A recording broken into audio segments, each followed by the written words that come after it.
Bismillahirrahmanirrahim. In this video, we will discuss how to analyze interest coverage ratio as a measure of long-term solvency risk. So we have an exercise over here. Identify the assumptions underlying the interest coverage ratio needed to make it an appropriate measure for analyzing long-term solvency risk. Now, the interest coverage ratio is a financial metric used to assess a company's ability to meet its interest obligations on outstanding debt. It is defined as earning before interest and taxes divided by interest expense. It helps investors and creditors to evaluate a firm's solvency by indicating how comfortably it can pay interest from its operating income. To appropriately use this ratio for analyzing long term solvency risk, there are several key assumptions that must hold. And the first one is that the earnings are stable and predictable. Now, future earning before interest and taxes will remain consistent or grow steadily. So, this is the first underlying assumption.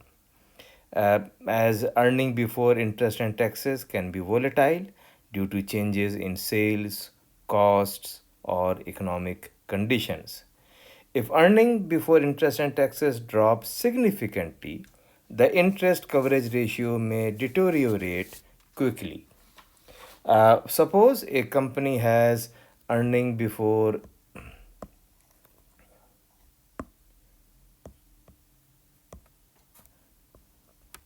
they have earning before interest and taxes as equal to 500,000, and the interest expense is suppose 100,000.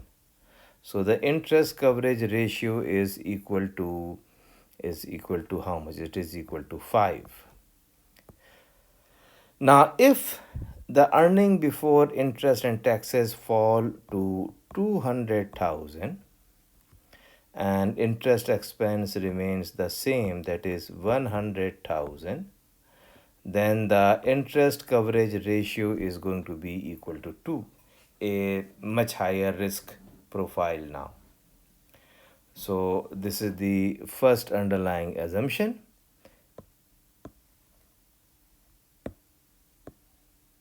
We move on to the second assumption, and the second assumption is that the interest costs are fixed and known.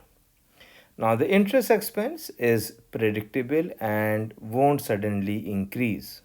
However, variable rate debt or future borrowings can change interest expense unpredictably.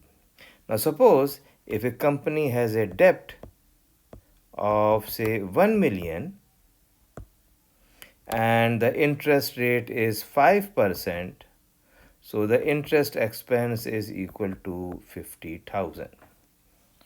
Now, if the rate increases to 8%, the interest now is going to be 80,000.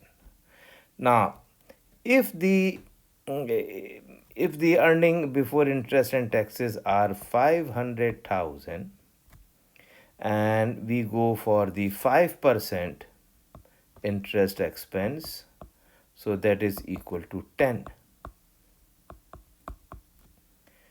Now, if earning before interest and taxes remain the same 500,000 and the interest rate changes to 80,000, now this is equal to 6.25.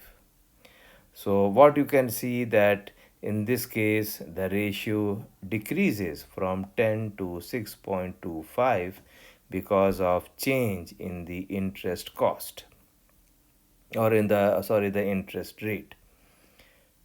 Okay. The third underlying assumption is that earning before interest and taxes reflect available cash flow. Now, earning before interest and taxes approximates actual cash available for interest payments. Now, earning before interest and taxes, and as an accounting measure, it doesn't consider cash flow timing like working capital changes or capital expenditures. Now, for example, company A has a earning before interest and taxes of say 300,000. But if 200,000 is in non-cash revenue and 100,000 in inventory buildup, the actual cash from operation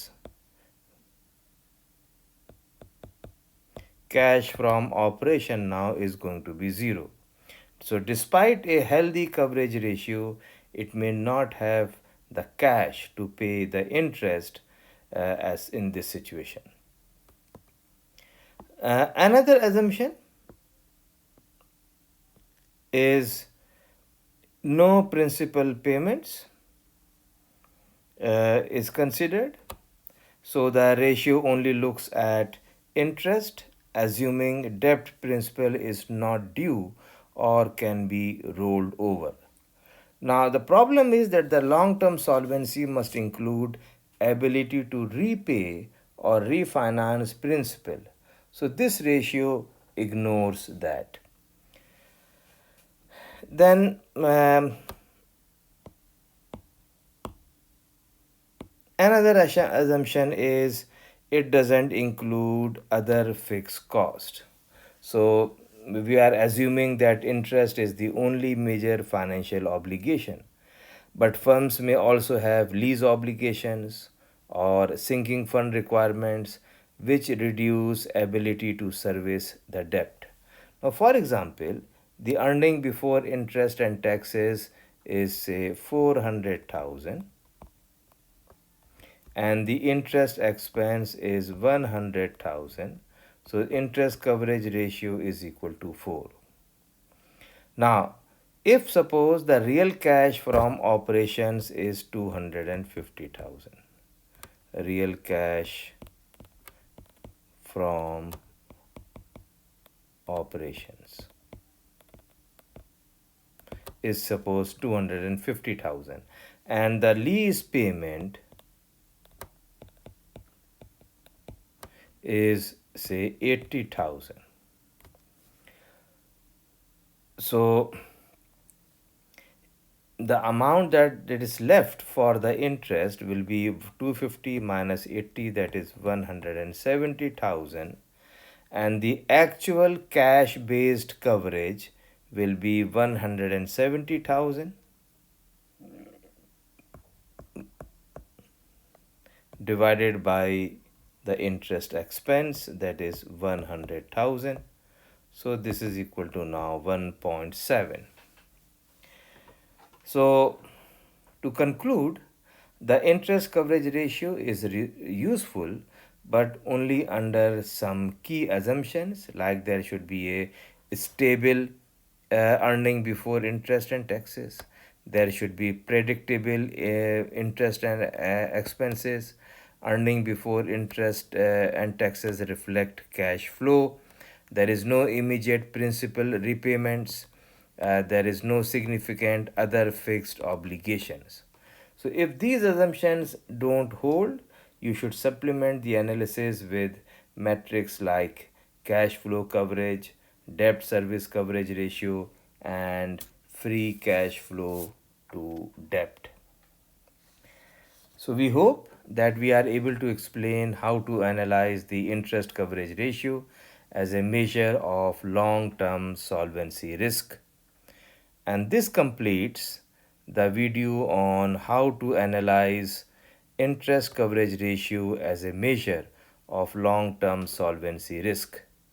We hope you have enjoyed this presentation, and if you found value in this video, then please like, subscribe and share my channel and hit the notification bell button to alert you for the latest video.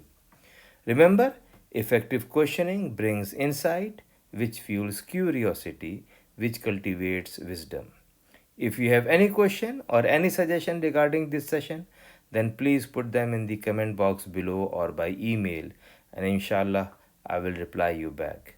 And for webinar and guest speaker invites, please send me a message at accountingamir@gmail.com.